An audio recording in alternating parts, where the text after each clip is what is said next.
Hello students, इस video में हम लोग देखने वाले हैं थेल्स थ्योरम विथ डेरिवेशन।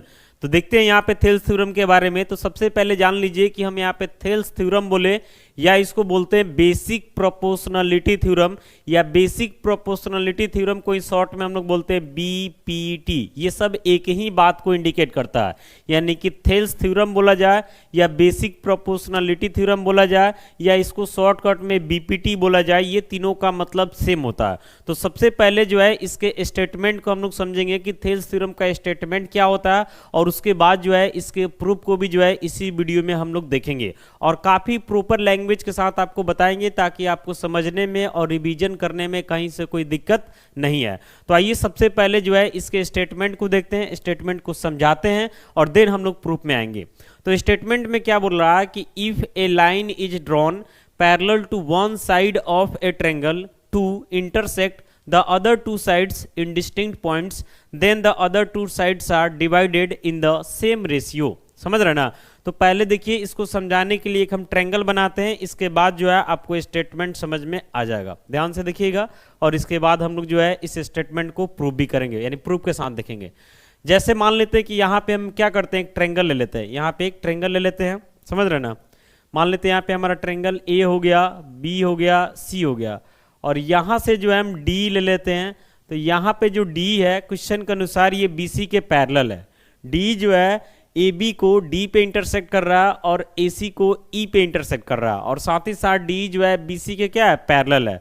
तो स्टेटमेंट के अनुसार आपको प्रूव करना है कि ये दोनों साइड जो है सेम रेशियो में डिवाइड होगा। सेम रेशियो में डिवाइड होने का मतलब हुआ कि आपको दिखाना होगा कि A D by D B किसके इक्वल है, तो ए ई बाई ई सी के इक्वल है। समझ रहे ना। तो यही काम हमको करना है। तो आइए इसके प्रूफ में आते हैं और विशेष हम लोग समझने का प्रयास करते हैं। ध्यान से देखिएगा। तो प्रूफ में आने के लिए जो है सबसे पहले क्या करते हैं कि यहाँ पे हम एक ट्रायंगल ले लेते हैं, समझ रहे ना। और इस थ्योरम में जो है कोई भी ट्रायंगल लीजिए, यहाँ पे कोई देखना नहीं कि हम कौन सा ट्रायंगल ले रहे हैं, मतलब इक्विलेटरल है कि आइसोसेलेस, इससे कोई लेना देना नहीं है। कोई भी ट्रायंगल लीजिए, सभी ट्रायंगल पे जो है ये थ्योरम कहीं ना कहीं क्या होगा, वैलिड होगा। तो यहाँ पे हम एक ट्रायंगल ले लेते हैं, इस ट्रायंगल का नामकरण कर देते हैं। मान लेते हैं ट्रायंगल हमारा क्या है, ए बी सी है, ठीक है। यहाँ तक कोई दिक्कत नहीं है। इसके बाद क्या करते हैं कि स्टेटमेंट के अकॉर्डिंग जो है काम करते हैं। तो इसमें बोल रहा कि यहाँ से जो है डी मान लेते दिया हुआ, क्या दिया हुआ, डी दिया हुआ, ये जो है आपके बीसी के पैरेलल है। ये डी जो दिखाई दे रहा है ये बीसी के क्या है, पैरेलल है। समझ रहे ना। डी जो है ए बी को डी पे इंटरसेक्ट कर रहा है और ए सी को ई पे इंटरसेक्ट कर रहा है, समझ रहे हैं। साथ ही साथ डी जो है बीसी के क्या है, पैरेलल है। तो आपको प्रूव करना है कि A D by D B equal to A E by E C, यानी बोला ना कि इसका बाकी दो साइड जो है सेम रेशियो में डिवाइड होगा। तो इसका मतलब यही हुआ कि A D by D B equal to A E by E C हमको दिखाना है। एक बार फिर से स्टेटमेंट को देखिए। यहाँ पे क्या बोल रहा है कि if a line is drawn parallel to one side of a triangle, if a line is drawn parallel to one side of a triangle, यानी मान लेते डी जो है बीसी के क्या है, पैरेलल है, एक साइड के पैरेलल हो गया। आगे to intersect the other two sides in distinct point, यानी यही जो है बाकी दो साइड यानी ए बी और ए सी को अलग अलग पॉइंट पे इंटरसेक्ट कर रहा था। एक डी पे इंटरसेक्ट कर रहा है, एक ई पे इंटरसेक्ट कर रहा है। समझ रहे हैं यहाँ तक। आगे बोल रहा है कि then the other two sides are divided in the same ratio. तो अदर टू साइड्स में कौन है, ए बी और ए सी है। तो ये सेम रेशियो में डिवाइड होने का मतलब हुआ कि A D by D B हमको दिखाना होगा कि ए ई बाई ई सी का क्या है, इक्वल है। तो यही चीज हमको प्रूव करना है। तो यहाँ पे देख रहे हैं कि यहाँ पे हम फिगर वगैरह को बना दिए, यहाँ पे कहीं से कोई दिक्कत नहीं है। तो सबसे पहले हमारा जो गिवन है इसको हम लिखते हैं, फिर हम आगे बढ़ेंगे। ध्यान से देखिएगा। लिखेंगे यहाँ से गिवन में A B C is a triangle, A B C is a triangle in which, इसमें दिया हुआ कि डी जो है पैरेलल है बीसी के, इन विच डी पैरेलल है किसके, बीसी के, and D E intersects A B at D and A C at E respectively. ठीक है। यहाँ तक एक बार ध्यान से देखिएगा। जो गिवन है पहले हम उसको लिख दिए। गिवन में हमारा क्या था कि ए बी सी एक ट्रायंगल है जिसमें डी जो है बीसी के क्या है, पैरेलल है, और यही डी जो है बाकी दो साइड को अलग अलग पॉइंट पे इंटरसेक्ट कर रहा है। यानी डी जो है ए बी को डी पे इंटरसेक्ट कर रहा है और ए सी को क्या कर रहा है, तो ई पे इंटरसेक्ट कर रहा है। अब यहाँ पे लिखेंगे कि हमको प्रूफ क्या करना है। तो हमको प्रूफ यही करना है कि बाकी दोनों साइड सेम रेशियो में डिवाइड होगा, यानी इसके लिए हमको दिखाना होगा कि A D by D B किसके इक्वल है, तो ए ई बाई ई सी के इक्वल है। तो यही हमको प्रूफ करना है। अब देखिए प्रूफ करने के लिए कहीं कहीं कुछ कंस्ट्रक्शंस का भी जरूरत होता है, तो यहाँ पे भी कंस्ट्रक्शंस का जरूरत है। तो आइए पहले उस कंस्ट्रक्शंस को हम कर लेते हैं, फिर आगे बढ़ते हैं। काफ़ी प्रॉपर चीज़ में हर चीज़ बताएंगे आपको, समझ रहे ना, आप देखते रहिए, हर चीज़ का रीजन आपको मिलेगा, कंस्ट्रक्शन का भी रीजन मिलेगा। तो पहले हम बी से क्या करते हैं कि ई को ज्वाइन कर लेते हैं हम, फिर यहाँ जो है सी से किसको ज्वाइन कर लेते हैं, तो डी को ज्वाइन कर लेते हैं। यहाँ तक कोई दिक्कत नहीं है, सब कुछ का रीजन देंगे आपको हम। इसके साथ जो है दो को परपेंडिकुलर भी हमको लेना है, एक डी से जो है ए ई के ऊपर परपेंडिकुलर लेते हैं, फिर एक ई से जो है ए डी के ऊपर एक परपेंडिकुलर लेते हैं। यहाँ इंडिकेट कर देते हैं कि लगे कि हाँ परपेंडिकुलर की तरह है, ये आपका क्या परपेंडिकुलर है और ये भी क्या है परपेंडिकुलर है। इस परपेंडिकुलर को कुछ मान लेना है, जैसे मान लेते हैं कि यहाँ पे जो परपेंडिकुलर लिए ये हमारा डीएल हो गया, और यहाँ पे जो परपेंडिकुलर लिए ये हमारा क्या हो गया, तो ईएम हो गया। यहाँ तक कोई दिक्कत नहीं है। एक बार फिर से देखिए, पहला कंस्ट्रक्शन में बी से ई को ज्वाइन किए, फिर सी से डी को ज्वाइन किए, इसके बाद डी से ए ई के ऊपर एक परपेंडिकुलर डीएल लिए हैं, और ई से ए डी के ऊपर एक परपेंडिकुलर ईएम लिए। ये सबका रीजन है कि क्यों ऐसा किए हैं, समझ रहे ना। तो पहले तो जो हम कंस्ट्रक्शन किए उसको यहाँ पे मेंशन करना होगा। तो कंस्ट्रक्शन में हम लिखेंगे, इस चीज को लिखेंगे यहाँ पे join B E and C D. फिर अल्सो क्या किए हैं, तो अल्सो परपेंडिकुलर लिए D L on A E and E M on A D. कोई दिक्कत नहीं यहाँ तक। अब आते हैं प्रूफ में। अब यहाँ से जो काम शुरू होगा ये प्रूफ का काम शुरू होगा। अब समझिए कि कंस्ट्रक्शन क्यों किया गया।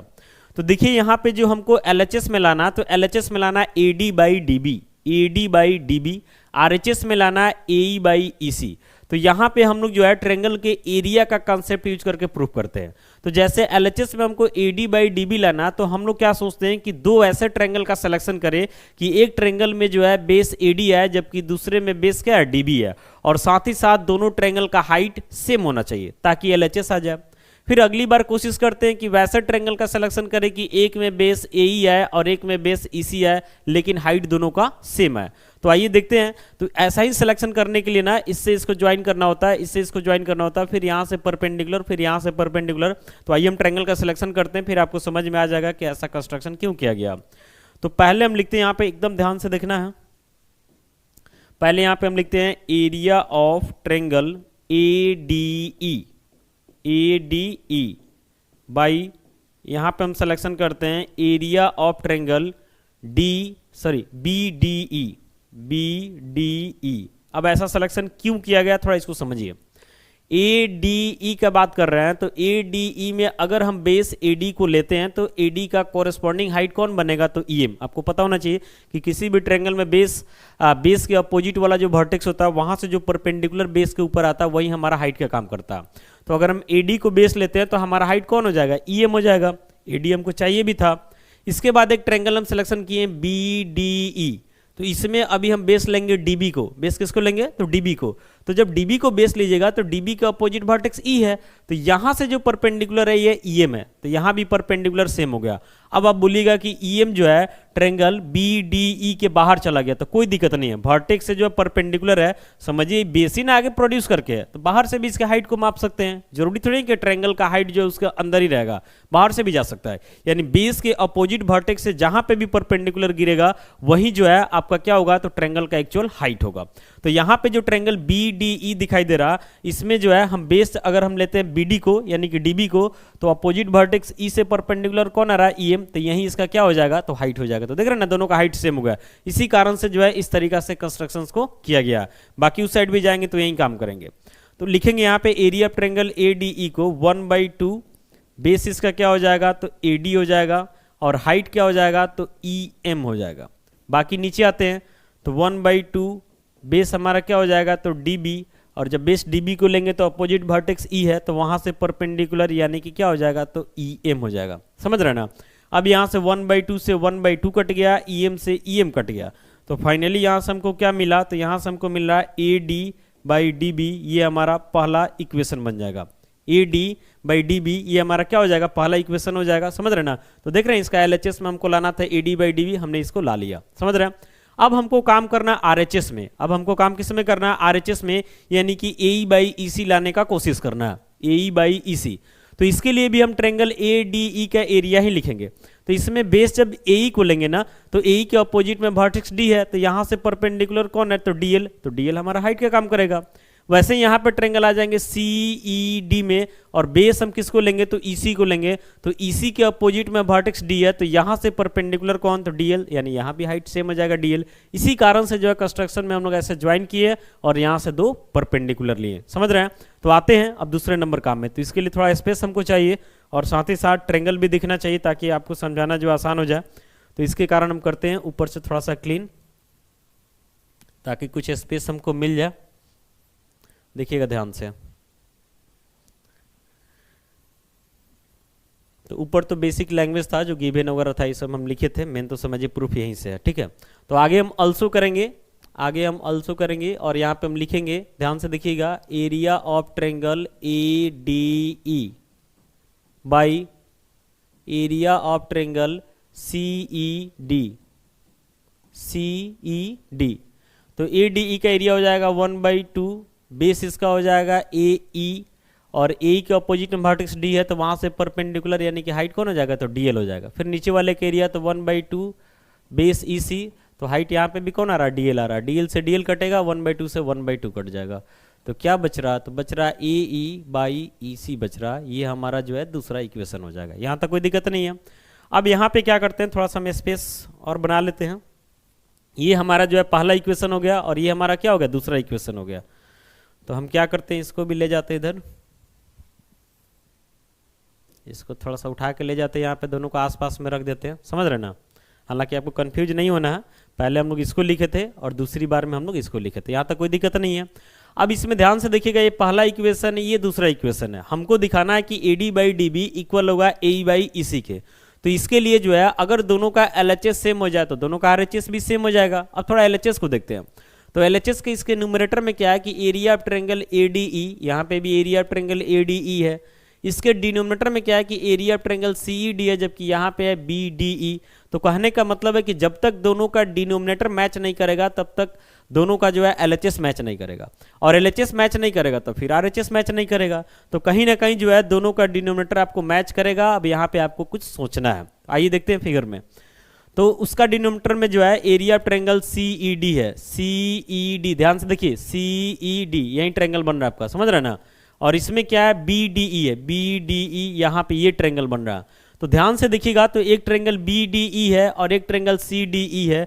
दोनों ट्रायंगल जो है सेम पैरेलल लाइन डी और बीसी के बीच में लाइन लाई कर रहा है। क्वेश्चन में दिया था कि डी जो है बीसी के क्या है, पैरेलल है, और साथ ही साथ दोनों का सेम बेस भी जो है डी है। तो एक थ्योरम आपको पता होना चाहिए पहले से ज्योमेट्री में पढ़ना, कि अगर दो ट्रायंगल जो है सेम पैरेलल लाइन के बीच में लाई कर रहा और दोनों ट्रायंगल का बेस सेम है, तो उस केस में जो है दोनों ट्रायंगल का एरिया भी सेम हो जाता है। कारण है कि बेस सेम है, ये है, और सेम पैरेलल लाइन के बीच में, तो हाइट भी सेम हो जाएगा, तो एरिया तो सेम हो ही जाएगा। तो वैसे यहाँ पे हम लिखेंगे, यहाँ पे हम लिखेंगे कैसे, देखिएगा, लिखेंगे यहाँ पे since triangle BDE and triangle CED lie on the same base DE, दोनों का सेम बेस D हो जा रहा है, and between the same parallels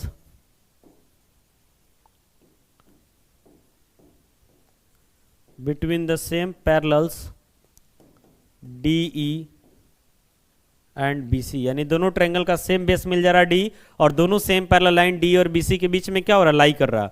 इसी कारण से जो है दोनों का एरिया सेम हो जाएगा, यानी एरिया ऑफ ट्रायंगल बीडीई ये किसके इक्वल हो जाएगा, तो एरिया ऑफ ट्रायंगल सीईडी के इक्वल हो जाएगा, और इसको हम तीसरा इक्वेशन मान लेंगे। अब ध्यान से देखिएगा, हमारे पास तीन इक्वेशन मिला, पहला, दूसरा, तीसरा। तीसरा इक्वेशन में क्या बोल रहा है कि area of triangle BDE equal है एरिया ऑफ ट्रायंगल सीईडी के, यानी बीडीई और सीईडी इक्वल हो गया और न्यूमरेटर पहले से इक्वल है। तो इसका मतलब है कि तीसरा इक्वेशन को जब शामिल करेंगे तो ये दोनों के एलएचएस को बराबर कर देगा। जब दोनों का एलएचएस बराबर कर देगा तो दोनों का आरएचएस बराबर हो जाएगा, और वही हमको प्रूव भी करना था। तो फाइनली यहाँ पे अब हम लोग लिखेंगे क्या कि from first, second and third we conclude that, ये तीनों से जो है हमने क्या निष्कर्ष लिया कि A D by D B ये किसके इक्वल होगा, तो ए ई बाई इसी के इक्वल होगा। तो फाइनली जो है हमको यही प्रूव करना था, समझ रहे ना। तो थेल्स थ्योरम यानी कि बेसिक प्रोपोर्शनलिटी थ्योरम या शॉर्ट में उसको बीपीटी बोलते हैं, इसके पूरे स्टेटमेंट को प्रूव के साथ जो है इस वीडियो में हम लोग समझ लिए। उम्मीद करते हैं वीडियो आपके लिए यूजफुल होगा। बाकी मिलते हैं अगले वीडियो के साथ। Thank you.